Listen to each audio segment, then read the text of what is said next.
am Mrs. Rangwala.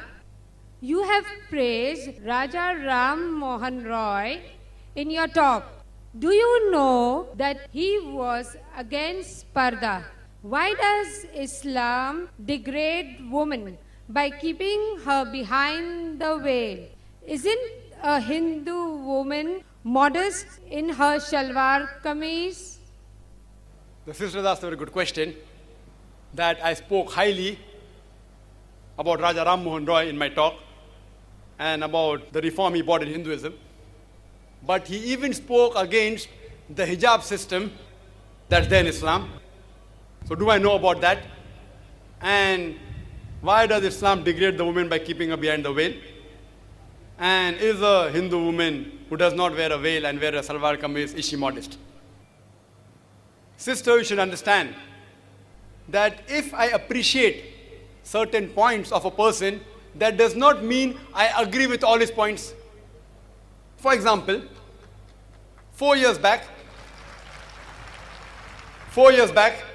the Home Minister of India, Mr. L.K. Advani, he suggested the law that the rapist should be put to death.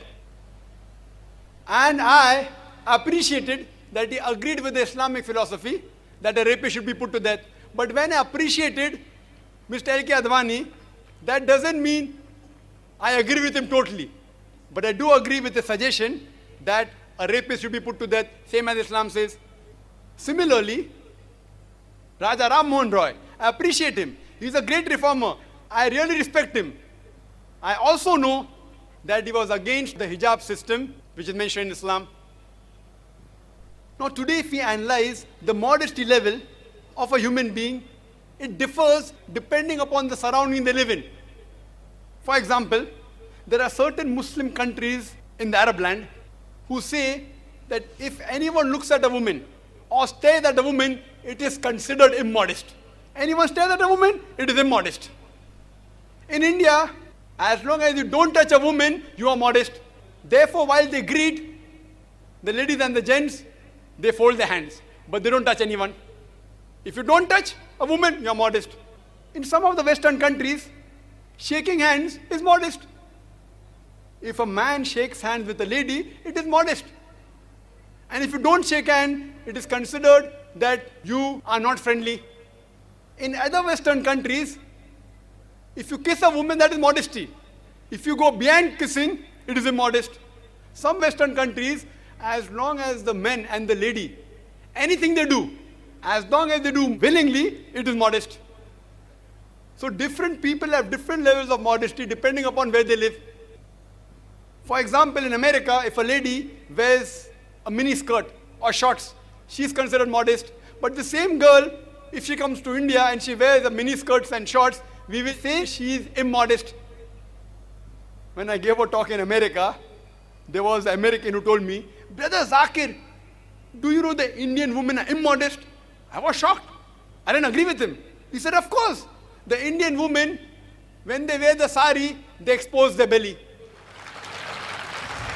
So according to the Americans, exposing the belly is immodest. So depending upon different people, the level of modesty keeps on changing.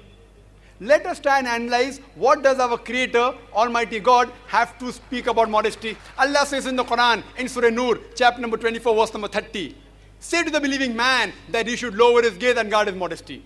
Allah first speaks about the modesty for the man and then of the woman. Whenever a man looks at a woman, any brazen thought comes in his mind, he should lower his gaze. There was a Muslim who was staring at a girl for a long time. I told, "Brother, what are you doing? It is haram to stare at a woman." He told me, "Our beloved Prophet said, the first glance is allowed, the second is prohibited. I have not yet completed half my glance." What did the Prophet mean when he said the first glance is allowed, the second is prohibited? What he meant was, if you unintentionally look at a woman, do not intentionally look at her to feast on her beauty. That doesn't mean you can look at a woman for 10 minutes without blinking and saying, "I have not completed my glance." The next verse speaks about the hijab for the woman. Allah says in Surah Nur, chapter number 24, verse number 31, "Say to the believing woman that she should lower her gaze and guard her modesty, and display not her beauty except what appears ordinary of, and draw her veil, a head covering over the bosom, except in front of her father, her husband, her sons, and the big list of mahrams who she cannot marry is given. And the criteria for hijab is given in the Quran, the Sahih Hadith. There are basically 6 criteria. The first is the extent. That is, the extent for the man is from the navel to the knee. For the woman, the complete body should be covered. The only part that can be seen is the face and the hands up to the wrist.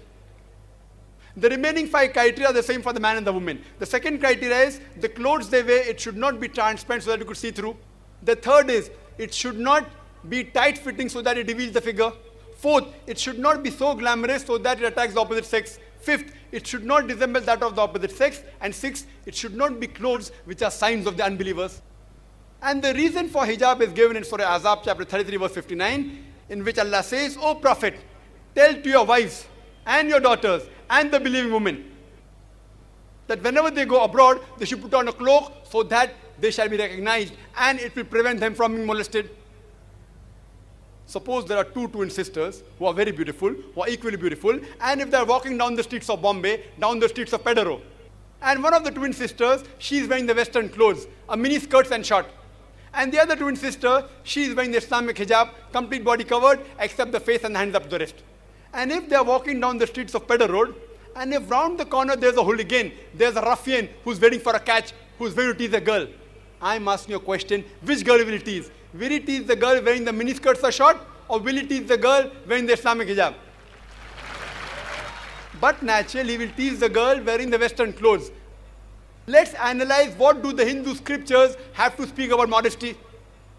It is mentioned in Rig Veda, book number 8, hymn number 33, verse number 19. It says that when Brahma has made you a dame, when Brahma has made you a woman, you should lower your gaze and should not look up. You should put your feet together and you should not reveal that which the garment and the veil conceals. So Rig Veda says that the woman should wear the veil. They should lower their gaze and should not stare. It's further mentioned in Rig Veda, book number 10, hymn number 85, verse number 30. It says, unlovely is the person, is the husband who covers his thighs with the garment of the wife. So Rig Veda says that wearing the clothes of the opposite sex is prohibited. It's further mentioned in Mahavir Charit, Act 2, page number 71, that Rama says, when Parusharam comes, Rama tells his wife Sita that he is our elder. Please lower your gaze and put on the veil. Rama tells his wife Sita, put on the veil and lower your gaze. If you read historical books, the books talking about the coin age of the age of Gupta and post-Gupta age, there are coins which have women wearing veil, Indian women, up, and the veil goes up to the shoulders. Some go up to the arms. Many Indian women, if you go to the villages, they wear the veil. They cover the head. Some of the women even cover their face. So if we analyze, even the Hindu scriptures say that the woman should wear the veil, that the woman should lower the gaze. It's a pity that Raja Ram Mohan Roy, he might not have read these verses. God willing, if Raja Ram Mohan Roy would have read these verses, even he would have told that the woman should wear the veil. 4 years back, I appreciated the Home Minister L.K. Advani for suggesting that the rapist should put to death. Maybe the next Home Minister, he would advise that the women of India should wear the veil.